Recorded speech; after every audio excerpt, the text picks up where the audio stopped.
নমদ target আপকি বার 400 পার। মোদিজির সেই টার্গেটকে খুব সিরিয়াসভাবে নিয়েছেন বীরভূমের বিজেপি প্রার্থী। তাই কিভাবে ভোটের আগে সংগঠনকে চাঙ্গা করা যায় সেই লক্ষ্যে তিনি অগ্রসর হয়েছেন, ছকে ফেলেছেন ব্লুপ্রিন্টও। তাই এবার বীরভূমের 300 সংখ্যালঘু পরিবারকে বিজেপিতে আনলেন বিজেপি প্রার্থী দেবাশিস ধর। যেই গ্রামে শতাব্দী রায়কে উন্নয়ন উন্নয়ন ব্যঙ্গ করে স্লোগান দিয়েছিল তৃণমূল কর্মীরা বিজেপির পতাকা হাতে, সেই গ্রাম থেকে ভোট গ্রহণ পর্বের আগে বেশ বড় সাফল্য বিজেপি প্রার্থী তথা প্রাক্তন আইপিএস অফিসার দেবাশিস ধরের। কারণ বিজেপির জেলা কার্যালয় সিউড়িতে মোহাম্মদ বাজার বাটের বাঁধ গ্রামের 300 সংখ্যালঘু পরিবারের ভোটাররা এবার বিজেপিতে যোগদান করলেন। ওই এলাকার যোগদানকারীরা আগে তৃণমূলের সঙ্গে যুক্ত ছিলেন, তারাই বিজেপিতে যোগদান করলেন। তৃণমূল ওই এলাকার নেতা রাকেশ মণ্ডল বিরুদ্ধে ক্ষোভ উগরে দেন তারা বলেন 15 বছর ধরে আমরা কোনো উন্নয়ন পাইনি, এমপি তো আমাদের এলাকায় গিয়ে দেখলো কি অবস্থা। তৃণমূল নেতা রাকেশ মণ্ডলের ব্যবসা হলো কাটমানি খাওয়া। দলত্যাগী শেখ সাবার আলী তিনি কি বলছেন শোনাব আপনাদের। বিজেপি পতাকা দিয়ে সম্বোধনা জানানো হয়েছে। এর থেকে আর কি বলবো বলুন, ভালো আমাদের সাবমার্সাল করে দিলে বা একটা শাটার লাইটে লেগে পড়া ছিল, সেটাও আমাদের হয়ে গেল। মানে সব কিছুতে এদের ঢোকার কাজ বা সব কিছু এদের প্রতিশ্রুতি মানে কার্যকারী কিছু হয় না। আর দীর্ঘদিন ধরে তৃণমূল পার্টি করে আসি, তো যে পার্টি যারা আগে থেকে যারা করতো বা যারা হিসাব আকাল নিত, তো তাদের কাছ থেকে তাদের দিকেই মাস্টার ওদের দিকে মানে বিরক্ত সরিয়ে দিলে। চুয়ামুড়ি যেমন অনন্ত মাস্টার ছিল, তাকে হেকাল করে তাকে সরিয়ে দিলে। দীর্ঘদিন তৃণমূলের টিএমসির নেতা ছিল। তারপরে রামপুরের বিকাশ মণ্ডল বলে একটা ছেলে ছিল, তার প্রিয় বন্ধু ছিল মাস্টারের, তাকে বিরক্ত সরিয়ে দিলে। তারপরে সোমনাথ বলে শ্রীকান্ত বলছে সোমনাথ, তার সাথে ঘরে ঝগড়াঝাটি করে তাকে বিরক্ত সরিয়ে দিলে, তাকে এখন আমরা তাকে টেনেছে। লিটিগেশন লাগানোর কাজ। আর আমার গ্রাম থেকে ওকে 2,90,000 টাকা আবার যোজনা ঘরের জন্য প্রতিটা পাঁচজনের যারা করেছে তাদের 10,000 করে টাকা ওকে দিয়েছে আসলে প্রতিটা বাড়িতে মাস্টারকে, রাকেশ মাস্টারকে। এই বলে আমার বলা বক্তব্য আমি শেষ। আজকে কিসে কোন পদে জয়েন? আমরা বিজেপিতে জয়েন করলাম। আমরা কতজন? প্রায় 300 জন। কোন এলাকা থেকে? রামপুর গ্রাম পঞ্চায়েত।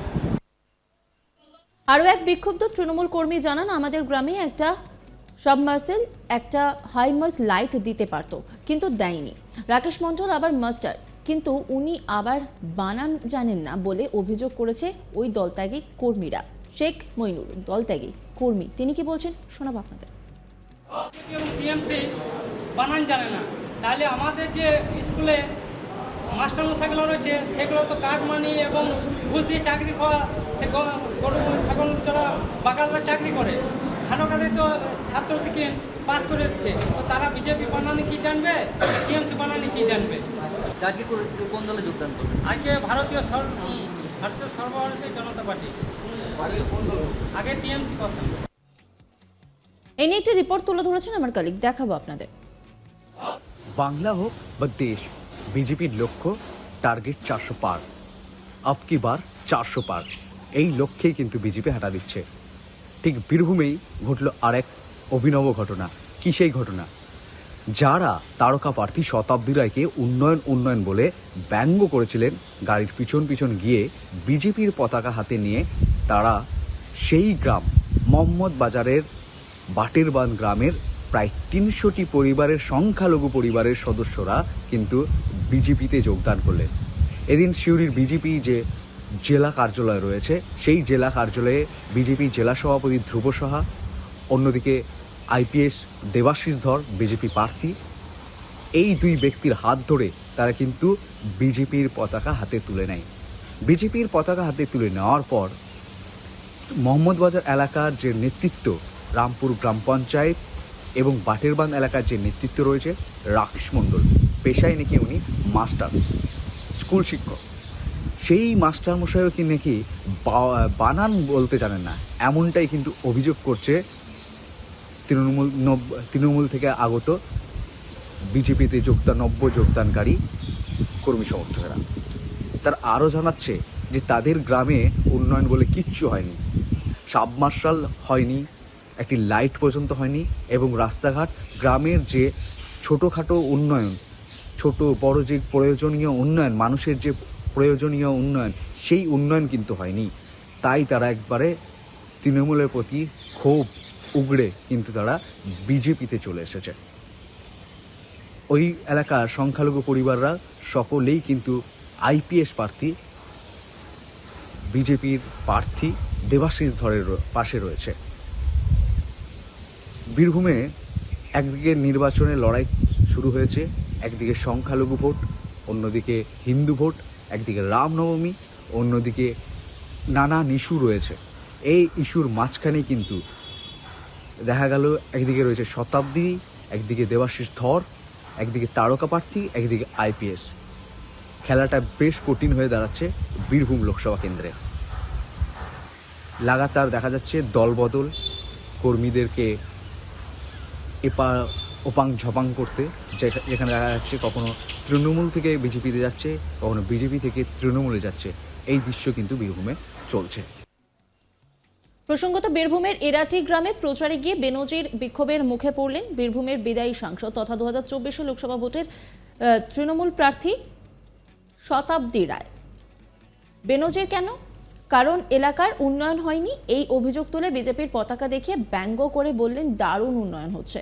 আর যখন তারা পতাকা দেখিয়ে এসব বলছেন তখন কিন্তু একবারের জন্য গাড়ি না থামিয়ে তিনি চলে যান, শুধু হাত নাড়েন। এরপরেই এই বিক্ষোভকারীরা বলতে শুরু করেন উন্নয়ন চলছে, ভালো উন্নয়ন চলছে, এইরকম 2-4টে স্করপিও নিয়ে চলুন আর গরিব মানুষদের মারুন, এই মন্তব্য করা হয়। কি বলছেন বিজেপি কর্মী, শোনাবো আপনাদের।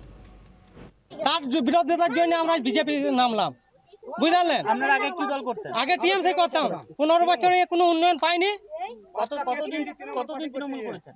আজ যত বছর হয়ে উঠেছে, প্রথম হয়ে কতদিন ধরে বিজেপি এই সপ্তাহে এক সপ্তাহ মানে আজকে থেকে। কালকে কালি আসার কথা ছিল, যে বিক্ষোভ কি আপনাদের সেই নিয়ে ঢোকার কথা ছিল, তারা কিছু মনেই করছে না বাটারবান গ্রামকে। তো দেখা যাক বাটারবান গ্রামের জনগণ আছে না নাই।